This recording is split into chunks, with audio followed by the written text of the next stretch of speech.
මේ පැත්තේ දොර හරිය කියලා හිතන්නේ නැහැ නේද? පොලිසියෙන් ආවොත් එයාලට ලියන්න පුළුවන්. මේ සඳුරන එක්කෙනෙක්ද වාහනේ ආවේ ඒකේ? ඔව්. නෑ ඉතින් එයාට මොකද කිව්වේ කාර් එකේ එක්කලාට මොනවද කරන්න කිව්වේ? කස්ටමර් එක බලන්න කිව්වද? ගොඩාක් හයියෙන් නැතුව ගානකට ඩ්‍රයිව් කරද්දී හොඳ බණුව පාරක් ගා. මට මේ ATM එක අමතකුණානේ නවත්තන්න.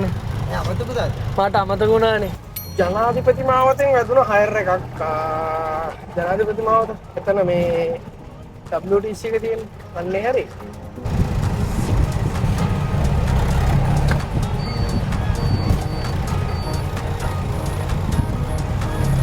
පාරට ඇවිල්ලා හිටියොත් හොඳයි යන්නේ. නැත්තම් එයා එනකම් බලාගෙන ඉන්න වෙනවා අනිවාර්යෙන්ම. ඒ හරිය මේ අවුලක් නෑ ඉතින් නතර කරන් ඉන්න පුළුවන් බැරි නෑ. පොලිසියෙන් ආවොත් එයාලට ලියන්න පුළුවන්. ලොකේෂන් එක පොඩ්ඩක් පහු කරන් ඇවිල්ලා කියන්නකො. ලොකේෂන් එක පෙන්නන්නේ තව ටිකක් ඉස්සර. මෙතන කෙනෙක් ඉන්නවා එයා තමයි. 52යි 76 නේ. අපි මේ පැත්තෙම යමු නේද?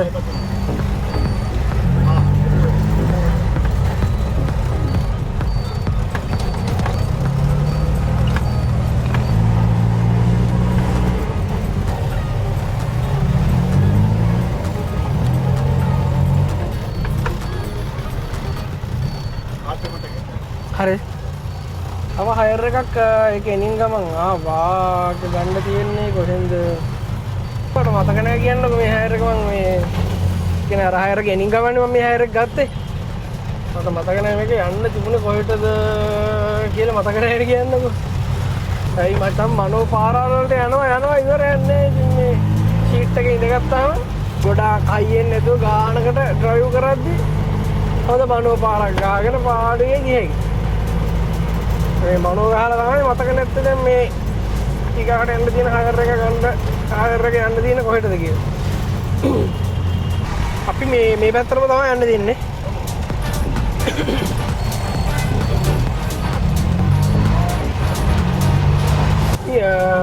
මෙතන මේක ඇතුළද? හා? ඇතුළද දාන්නද?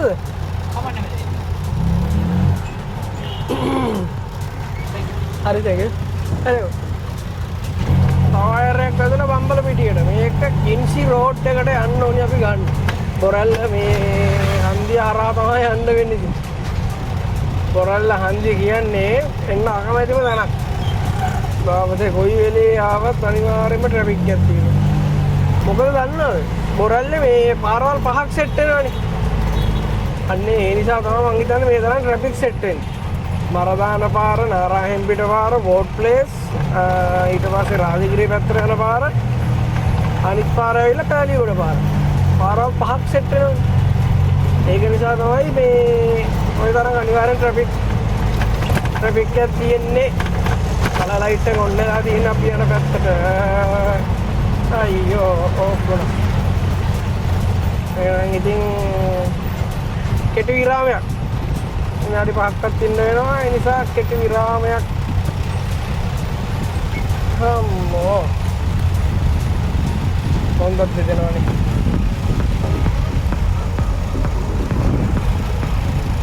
හරවන්න ඕනේ එන්න මේ පාර.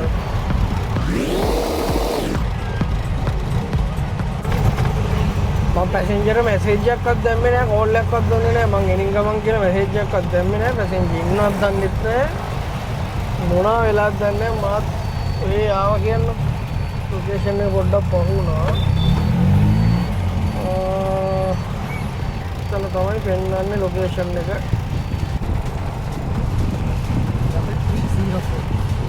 3304.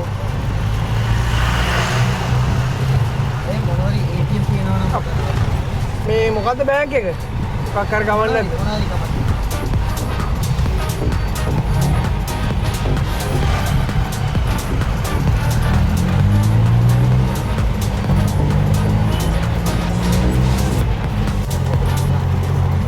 ATM එක නවත්තන්න බැරි වුණානේ.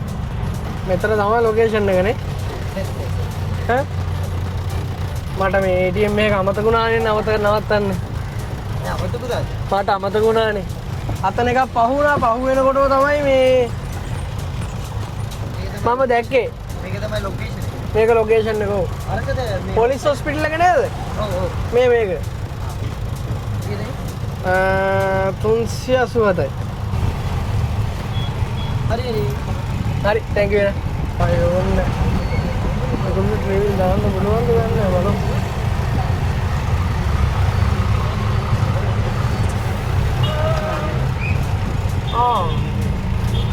අතන දාන්න දෙන්නේ නැහැ නේ. ඒක. හරි. එහෙම තියන්න. කීයද පෙන්නුවේ ගන්න? මේ ගන්නවද? 680ද පෙන්නුවේ? 180 800 900 1000යි.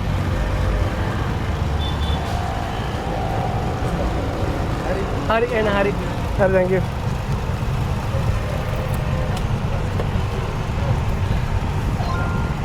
මේගොල්ලෝ ආයා අම්මෝ වෙලාවට ඒගොල්ලොත් ළඟ කියන්න ඉඳලා තියෙන්නේ මේ මට කියන්න පින් නම්බර් 68යි 18 ඕකේ යෝක් ස්ට්‍රීට් එකට මෙතනින් හයර් එකක් දුන්නා හරිද අර හයර ගෙනින් ගම මේ වෙලාවට ඒගොල්ලෝ මේ එතන ඉඳලා නැක්ක කියන්නද නැත්තම් ඉතින් මට මේ ටයිම් එකට පෙටාවලින් කියන්නේ මේ ටයිම් කියන්නේ වෙලාව 5යි. අවස 5ට ඉතින් පෙටාවල මේ හයර් එකක් ගත්තාම ඉතින් දන්නවනේ කට්ට.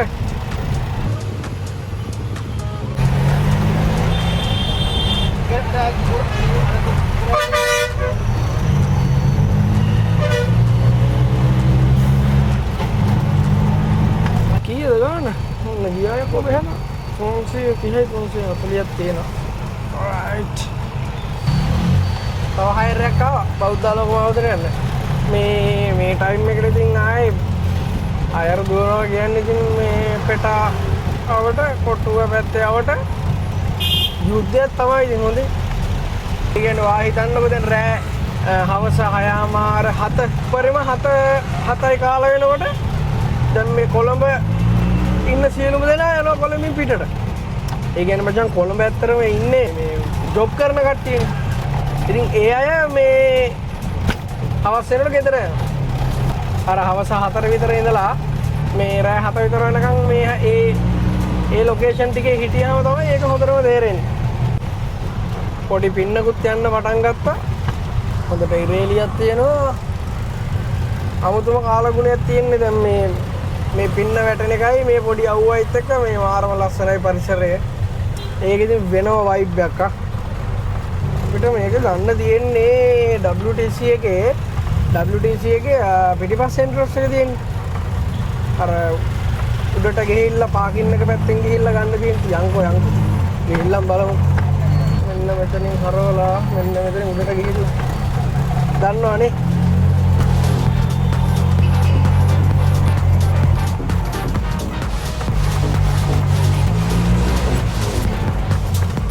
පැසෙන්ජර් ඇවිල්ලා හිටියොත් නම් හොඳයි. නැත්තම් මෙතන තියාගන්න නම් බෑ. මෙයා වගේ. පින් එක 71යි 65යි. හරි නේද? හරි.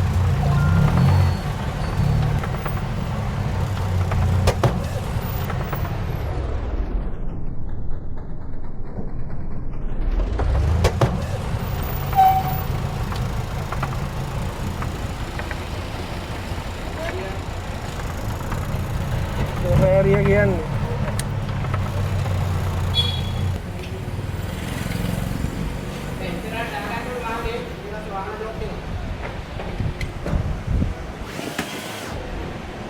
දරුණුවට වැදුනානේ. වැදුනා දරුණුවටම.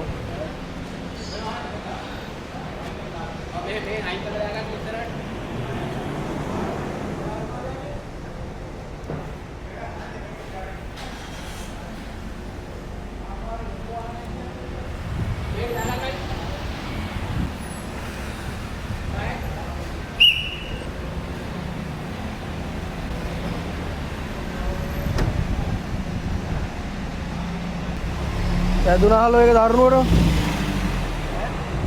දරුණුවටම වැදිලා. මට හිතන්නවත් ටයිම් යන්නේ. මලාට හිතන්නේ නැහැ ඔය මේ පැත්තේ දොර ආරේ කියලා හිතන්නේ නැහැ නේ. කස්ටමර් කෙනෙක්ද? ඔව් පිටින්. අප්පට. මොකද කරන්නේ දැන් එතකොට? වීලට අවුලක් නැහැ. වාහනේ අවුලක් නැහැ නේ ෂේප්. හරියට මේ කොනේනේ ඇදිලා තියෙන්නේ. හයිය නැහැ නේ මෙතන. ඒකෙන් තමයි නැමිලා ගිහිල්ලා තියෙන්නේ. ඔයාගේද වාහනේ? ඉන්ෂුරන්ස් තියෙනවද නේ? පාඩේ ඉන්ෂුරන්ස් ක්ලේම් කරන්න පුළුවන්. ඔව්.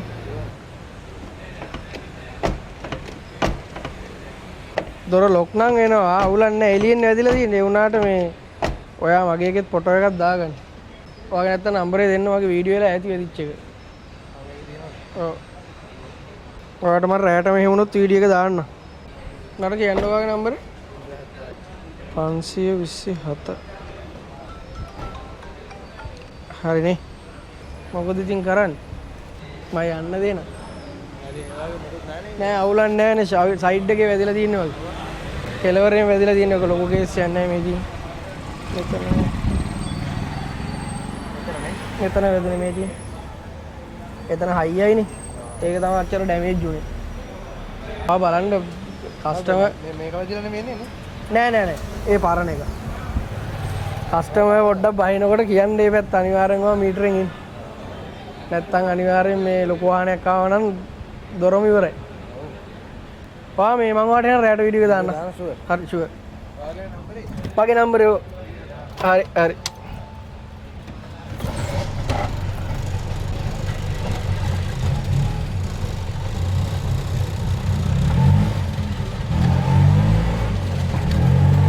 මේ සඳුරන එක්කෙනෙක්ද වාහනේ ආවේ ඒකේ? ඔව්. ආ. තමයි. ආ? තමයි. ආ. නෑ ඉතින් යාට මොකද කිව්වේ කාර් එකේ එක්කලාට මොනවද කරන්න කිව්වේ? කස්ටමර් එක බලන්න කිව්වද? නෑ. එහෙනම් මම කිව්වේ මේ ඉන්ෂුරන්ස් එකට කතා කරන්න කියලා. ආ. එයා කියන්නේ අර එයාගේ මේ ඒ කියන්නේ හය කරනකොට වෙනම ඉන්ෂුරන්ස් එකක් දාන්න ඕන කියලා තමයි එයා හිතාගෙන ඉන්නේ. ආ.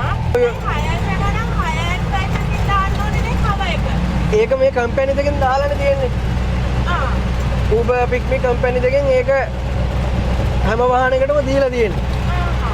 එතකොට අපි වෙනම දාගන්න ඕනේ නැහැ. වාහනේ කාර් එකේ එක්කෙනා ඉතින් පොඩ්ඩක් කස්ටමර් මේ පැත්තෙන් බස්සනකොට අනිවාර්යෙන් අවධානයෙන් ඉන්න ඕනේ. දකුණු පැත්තනේ. මම ඒක තමයි යාට පොඩ්ඩක් පැහැදිලි කරේ. අලුත් ට්‍රීවිල් වලටත් ඔය කතන්දරේ තියෙනවා හරියද? මේ ඒකේ දෙපැත්තම දොරවල් දෙක මම හිතන්නේ අරින්න පුළුවන් මම දැකලා තියෙන දෙපැත්තම දොරවල් දෙක අරිනවා. කාර පැත්තට තියෙන කියන්නේ දකුණු පැත්තේ දොර අනිවාර්යෙන් අරිනකොට බලන්න ඕනේ. ඉතින් කාර් වල විශේෂයෙන්ම ඒකයි මම අර කාර් එකේ අලුවටත් කිව්වේ. මේ අපි අනිවාර්යෙන් ඒක මේ පාලනය කරන්න ඕනේ. ඒ කියන්නේ අපේ අතේ තමයි ඒක තියෙන්නේ. කස්ටමර් දකුණු පැත්තෙන් බහිනවා නම් අපි අනිවාර්යයෙන්ම පාර බලලා බහින්න පුළුවන්ද කියලා බලලා තමයි බස්සන්න ඕනේ. මේ නැත්තම් වාහනේට ඩැමේජ් එකක් වෙන්න පුළුවන් නැත්තම් කස්ටමර්ට ඇක්සිඩන්ට් එකක් වෙන්න පුළුවන්. ඉතින් මේ ඔයින් ගියා මදයි ඉතින්නේ. එහෙනම් මේ මමත් දැන් ඇත්තටම දුවලා ඉවරයි. ඊළඟ හයර් එක ඉතින් අරගෙන ගෙලින්ම යන්න බලන්න තමයි ඉන්නේ.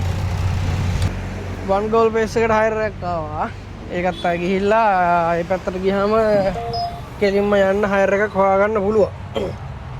මේ තාම ඉන්නේ වැල්ලවත්තේනේ. මේ හැරියට වඩා ඒ හැරියෙන් හයර් එකක් අල්ල ගන්න ලේසි. හරිද? එහෙනම් ඉතින් අලුත් වීඩියෝ එකකින් අලුත් එක්ස්පීරියන්ස් එකකින් තවත් දවසක ඉක්මනින්ම හම්බෙමු. එහෙනම් ඉතින් එතකන් සියලුම දෙනාට ජයෙන් ජයම වේවා.